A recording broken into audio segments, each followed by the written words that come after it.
29 November রাত 12:30 CCTV ফুটেজে দেখা যায় দুটি মোটরসাইকেল ও একটি মাইক্রোবাসে করে কয়েকজন অস্ত্রধারী যুবক জামালপুর শহরের সর্দারপাড়ায় এম এ রশিদ হাসপাতালের সামনে আসেন। এ সময় পিস্তল ও বড় ছুরি নিয়ে হাসপাতালের ভেতরে ঢুকতে দেখা যায় কয়েকজনকে। এর কিছুক্ষণ পরই হাসপাতালের সামনে দুজনকে কিল ঘুষি ও চড়থাপ্পড় মারতে দেখা যায়। জানা যায়, তুচ্ছ ঘটনাকে কেন্দ্র করে হাসপাতালে আগ্নেয়াস্ত্র নিয়ে হামলা ভাঙচুর চালায় অস্ত্রধারীরা। সেখান থেকে ফেরার পথে রাস্তার পাশে জেলা বিএনপির কার্যালয়েও হামলা চালানো হয় বলে অভিযোগ ওঠে। সে সময় 2 রাউন্ড ফাঁকা গুলিও ছোড়া হয়। খবর পেয়ে পুলিশ, সেনাবাহিনী ও জেলা বিএনপির নেতারা ঘটনাস্থল পৌঁছালে পালিয়ে যায় অস্ত্রধারীরা। হাসপাতাল কর্তৃপক্ষ জানায়, দুজন কর্মচারী হোটেল থেকে খাবার নিয়ে ফেরার পথে বোখাটেতে মোটরসাইকেল ওভারটেক করে। এতে তারা ক্ষিপ্ত হয়ে হাসপাতালে আগ্নেয়াস্ত্র নিয়ে হামলা ভাঙচুর চালায়। এ ঘটনায় 4 জন কর্মচারী আহত হয়েছেন। যখন খাবার নিয়ে ফিরছিল মোটরসাইকেলে করে, তখন এই সন্ত্রাসী গ্রুপের মোটরসাইকেলের আগে তারা চলে এসছে।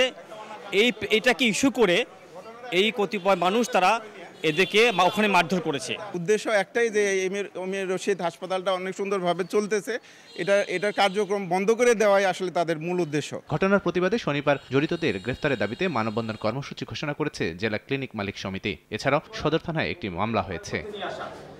সময় সংবাদ, জামালপুর।